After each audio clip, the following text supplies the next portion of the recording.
Hey guys, it's Chriselle, and I have been talking about the fact that I'm doing a no/low buy, and I've been meaning to make this video for a couple of weeks now. I should have made it like right before the start of the new year, but it actually took me a few days to rationalize and come up with my no buy/low buy rules. And so that is what this video is. I am doing a quarterly no/low buy in 2022. I would like to extend this for the whole year, but I also know that circumstances change, and I like to plan in quarters when it comes to like life planning type stuff, because I feel that it's a reasonable way to plan and it's easy to adjust as needed. It's noisy right now.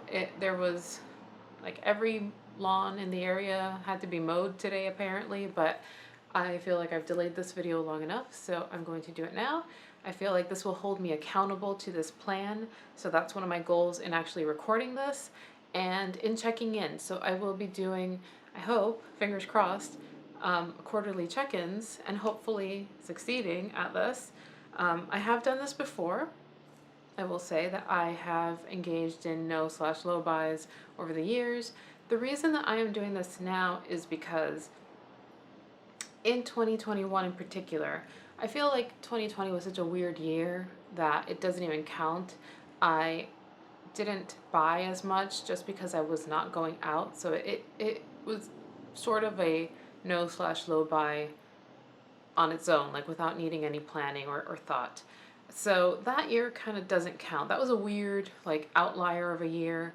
I saved a lot of money just because I wasn't spending it and I wasn't driving and I was barely using gas. I wasn't going to work. So there were a lot of ways in which money was saved that year, but it wasn't in a way that could have long-term success. Kitty cat has arrived and is jingling. Ma'am, can we please? Thank you. So it's one of those things where I would love to get to that kind of savings, but it's highly unlikely. It just is not savings that were happening in a way that was conducive to like me living my life as a person who has a commute. And she just shook the camera. This is going to get interesting. So this is me trying to find some balance, because in 2021 I may have gone overboard, and by may I mean I definitely did. I feel like I fell back on really old habits, like really old spending habits. I wouldn't call myself a minimalist. There was a period of time where I aspired to that, but I think just looking behind me, you can tell that I'm not a minimalist. I'm also not a maximalist. I do believe in the fact that there's a plane going over us. Sorry. This is kind of what it was like recording the podcast all the time. Just one of the reasons why editing it was such a nightmare for my co-host. Okay, it's done. So I was talking about 2021 and the mess that was. I fell back on really old habits. As I said, I don't really consider myself a minimalist, like in a strict sense. I'm not a maximalist either. I like to live a simple, balanced life. I think you'll have noticed, if you've ever seen any of my other videos or vlogs or whatever, that I live simply. I am not, like buying stuff all the time, but I do feel that I have overspent in certain categories to which I'm kind of weak. And so that is what this is really focusing on. It's scaling back on that. There was a period of time where I was trying to live very sustainably and, developed really good habits as far as like only buying what I need, not really having duplicates or backups or whatever of, toiletries, makeup, etc. I'm never going to be a one lipstick kind of gal. That's just never going to happen. But I used to have a much smaller collection than what I have gathered in the last couple months. And I say last couple of months because I feel that, she's going to jingle again, guys. I feel that in the period of time following Oreo's passing, that was not the only thing that happened at the time, but there were several things that happened between like September, October, November that led to a lot of stress. And this included like my mom catching COVID, my grandmother catching COVID, my dad has a cancer diagnosis, and everybody's got their own issues. We're all dealing with stuff and we all deal with it in different ways. And I never thought of myself as a stress shopper, but it looks like I am. Like, that's never something that I was aware of until now, but in those moments of stress and grief and just struggle, I fell back on shopping. And particularly shopping in the beauty category. That was like the one area. And which again is like so ridiculous because we're wearing masks, or at least I am still where I go. So it's not like anybody can see my lipstick. Why am I buying lipstick? But apparently it's one of those things that I easily fall into when it comes to just getting that like quick rush of endorphins when it comes to having a new thing. It's lipstick for me, of all things. So I have a list. I just wrote it right in my bullet journal. I actually wrote this the week that I was on vacation. I took 2 weeks off for vacation, and before I even set up my yearly bullet journal, I wrote my no-buy list. But it took me a little while to like cement it. That's why this is coming at you a little bit later. So I'm just going to read this straight out of the bullet journal. I initially planned on like typing it up as a script, but guys, I don't have time for that. We're just going to read this out. So I came up with a few different areas. So I have the no and the low. So for my no rules, these are very specific because if you know anything about setting goals, you should be as specific as possible. So my no's are no Ulta. Don't go to Ulta. I have stopped shopping at Sephora, but Ulta became an easy target because they have that whole, like, we've got the high end and the low end stuff. So I had, like, my Sephora obsession ended a few years ago. But Ulta is a dangerous little beast. No Target other than for supplies. And by supplies, I mean, like, cat food, toiletries, you know, house cleaning supplies, which I'll get into later. But, like, other than those things, I have banned Target. I think I was very good about not going to Target in 2020 for anything other than necessaries, but then again in 2020 when I kind of like started browsing and things were acquired. So that takes us to like the specific items section. Those are the two major like stores that I have banned from my life. It's like Target with a plan, no Ultas at all, unless I need like something that only they sell, which isn't many of the stuff that I buy, but could be something. So I am banning no toiletries except for replacements. And I will not need replacements because except for like maybe like cleanser, I am fully stocked. I have purchased too much stuff. I have enough soap to last for a while. I have enough shampoo to last for a while. I've got all the bits and pieces. Cleanser, maybe. So now, clothing-wise, no dresses. I did go overboard buying dresses. I had my reasons for why I was buying dresses, but I may have gone a little bit above and beyond what I need. I know that I don't need this many dresses. I'm not saying I'm going to get rid of any of them. They're all definitely purchases that I wear and treasure, but I do not need to add to that collection. No jeans. We're also full on jeans. Unless my sizing changes significantly, I should be good. That was also something like my sizing did change, which is one of the reasons I bought jeans, but we're good. We do not need more unless things change drastically in a different direction. No bags. I do not need any purses. I have a lot. I did buy myself a work bag for Christmas, and I told myself like, this is it. This may be the most perfect bag that I have had in years, and it's it. I do not need anything else for now. No hair accessories, no makeup. As I said, no Ulta, no browsing makeup sections. No candles. I had stopped burning candles for a while, and I had started now to integrate them back into my life. I shouldn't be buying candles for many reasons, including allergies. So I need to stop that. No perfume. I'm full on perfume. I have all the perfume I need. We're good. I have found the scents I needed, and we have them. No experimental food, by which I mean I should not be going to the Asian market. It hurts me. There's somebody skateboarding outside. Said noises, they're going to happen. It hurts me to not go to the Asian market because I do love going there and finding like tasty things to eat, but I need to stop buying experimental food, by which I mean very expensive specialty foods that only serve a very limited purpose. No tea except for refills. I have an entire drawer full of tea. in my storage unit in the kitchen. I have tea for every day for at least 2 years, I imagine. If I have one bag a day, I am stocked. I must stop. No shirts, no workout clothes or leggings. Also, I have them. I don't need more.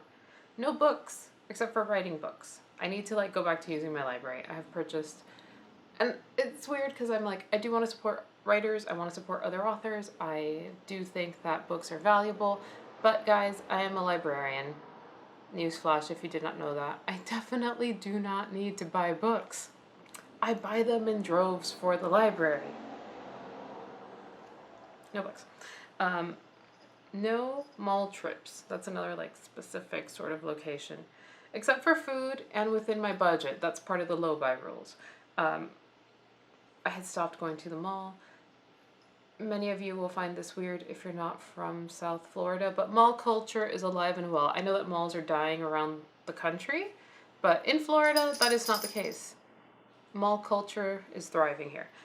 So I do not need to go to the mall. I need to stop going because when I go to the mall, I end up at box lunch, and then I'll end up buying like some $5 pin that I really didn't need. That is cute, but I didn't need. So it attracts me to beautiful things, and I don't need more beautiful things in my life. So that also falls into this. Jewelry, no jewelry. I have more than enough jewelry. I have purchased items of jewelry in my grief.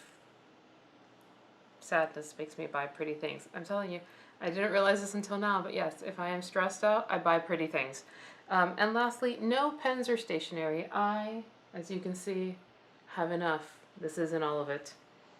I know that there are some people who have like massive stationery collections. I know that if they saw my stash, they would think that it's ridiculously small, but it's too much for me and I realize it. So those are the no's. Now, my lows are that I am setting a budget for myself for eating out. I ate out a lot in 2021. I think it was part of like almost like when you see binge eating syndrome, like obviously I wasn't restricting myself in what I was allowed to eat or like in foods. I wasn't like not eating carbs or anything like that in the way that like binge eating mentality takes over. But I didn't eat out for most of 2020. It was very rare for us to even order takeout.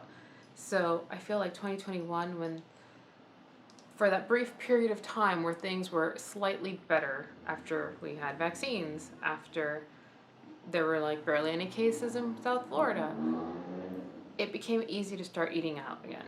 And it definitely had an impact on my budget. Like I spent way too much money. Like every month I would pay down my credit card because I'm not living off of credit cards. I should note. Basically, I used to be a cash budgeter and then I went into a credit budgeter in the sense that like I know how much I'm supposed to be spending. I track it. I pay it off every month. But I started realizing that a lot of those payments were just me eating out. Like it wasn't even stuff, and so it was too much. So I set a budget of $100. That might be me lowballing it, but we'll see at least if for the first quarter I can maintain that. So that is the restaurant budget. I did consider also setting like a fast food budget as opposed to like just a restaurant budget. We're thinking about that. I haven't had to do that yet, but I was thinking maybe like $100 for restaurants, maybe like $25 for fast food. And then I have a $25 coffee budget, which amounts to like a latte a week in Miami prices. For low buy, necessary cat supplies. Little girl has been spoiled a little bit too much, and so no extras for her. Low buy is also Amazon, much like Ulta and Target, is a weakness, but I do buy groceries and other like essentials off of Amazon. Not going to go into the philosophical or moral or ethical implications of shopping off of Amazon. That is not what I am here for right now. I'm avoiding shopping in stores and I get stuff delivered. It's just the way it is. So, not browsing, not being attracted by cute or seemingly useful things that I don't actually need is what we're avoiding here. And then, groceries. I do have a budget. I always have a grocery budget. I want to see how much of my budget has been going to eating out versus groceries in terms of like food in general. So I'm also aiming to, as I said, avoid those unnecessary groceries, like the stuff that's very experimental, that's just like, oh, this looks interesting, let me try it. Like, let me just stick to like the food that I know I will eat, stuff that has multiple uses, etc. for a while, and I'm trying to budget shop a little bit. Supplements, I will only be purchasing replacements. That's another category where I get a little bit sucked into like, oh, this supplement might help my migraines. This is a theme in my supplement shopping. In my attempts to solve my health issues, I will try things. I will essentially biohack. I hate how dude bro that sounds, but it is the truth. That's what it is. So only supplement replacements, no supplement experiments, at least for now. And going back to my notebook thing, I am setting a $10 budget, as I said, for books about writing. If there's a writing book, these are like Kindle purchases. A lot of the times I get these for free because I do get credits on Amazon, so I often don't even have to dip into that budget. But if there's a book about writing that I'm intrigued by, especially if they're small publishers or independent self-published authors who, you know, you can't really get these in the library, I will budget $10 a month. And lastly, apartment needs. That is a low buy category because I also kind of fell again, like in that like browsing Amazon, oh, that basket looks like it can be useful in the kitchen type of trap. So low buy apartment needs. I can buy them only if I need them, which is stuff like I had an ant problem a few weeks ago. I can buy stuff to deal with that. I can buy, you know, like things if the toilet needs like a new flapper, things like that. Like obviously I'm never going to stop myself from buying that sort of stuff. So apartment emergency situations count towards this. And my plan is to evaluate these rules quarterly. Every sound, guys, every sound, sorry. My plan, like I said, is to evaluate this quarterly and see, like, is this working? Is this really a problem? Is this something that was a problem then, but I have now, like, gotten under control, but maybe there's another problem that needs addressing? So I will adjust as I go and report back. That is the goal of this, to hold myself accountable and to share this experience. I'm not going to be documenting it, like, week to week. I might do monthlies. I don't know. We'll see if that happens. But I'm also trying to engage back into a no-buy project use it up sort of connection. I was working on a project use it up for several years, and I've been documenting some of that on and off on the blog, which you can find links to down below, and a little bit on my other Instagram, which is, I've changed the name a bunch of times. It's currently at Quiet Days Style to match with the vlogs, and that's where I've been sort of like taking pictures and documenting my capsule wardrobe. It's not really a capsule, but it's my capsule. So I've been documenting like that, like getting to like 30 wears type of, you know, like clothing tracking, and also a little bit of the use it up stuff. I was project panning for a little bit. I don't know that I will ever succeed at panning. I succeeded in getting through one lipstick, but like I said, my collection is a little bit too big. I don't know that I will ever get to the bottom of any makeup item other than a handful, mostly because I don't use makeup to an excessive amount, so we'll see. But I might start documenting that again, both on the blog or on the Instagram account, or maybe even here. I did do like regular project use it ups, empties for a while, and then I stopped, so I might bring that back if anyone's interested. So yeah, so that is my plan. I am trying to reestablish minimal shopping habits. I'm trying to reestablish a more minimal lifestyle at home, and that is the goal. So to save money, to you know, be able to put some of that excess money into my investments, and to just kind of like become more financially stable in the sense of not like frivolously wasting my money. Because at the end of the day, I didn't need all those lipsticks. I can accept it and embrace the fact that this happened and this was my response, and now I realize it and now I'm working on it. So that's the plan. Wish me luck. If you're engaging in a no/low buy, let me know down below. Let me know what your strategies are and what some of your like little trap areas are, where, you know, either stores or items where you kind of fall into the trap of overspending, maybe because it feels cheap and then you realize that you've bought too much of it, like lipstick, lip gloss, eyeshadow, blush. it's just makeup in general for me, guys. I am not even a makeup-y person, but I love playing with it. So let me know how it's going for you. Let me know if you're doing one of these projects. And if you are, and if you happen to be, you know, like documenting it, pop your channel down below because I'd love to check you out. So I will talk to you guys later and hopefully check in either monthly or quarterly. I don't know yet, but we'll see. When the video goes up, you will know. So, you know, like, subscribe, ding the bell, whatever you have to do if you want to keep track of these. And I will see you guys later.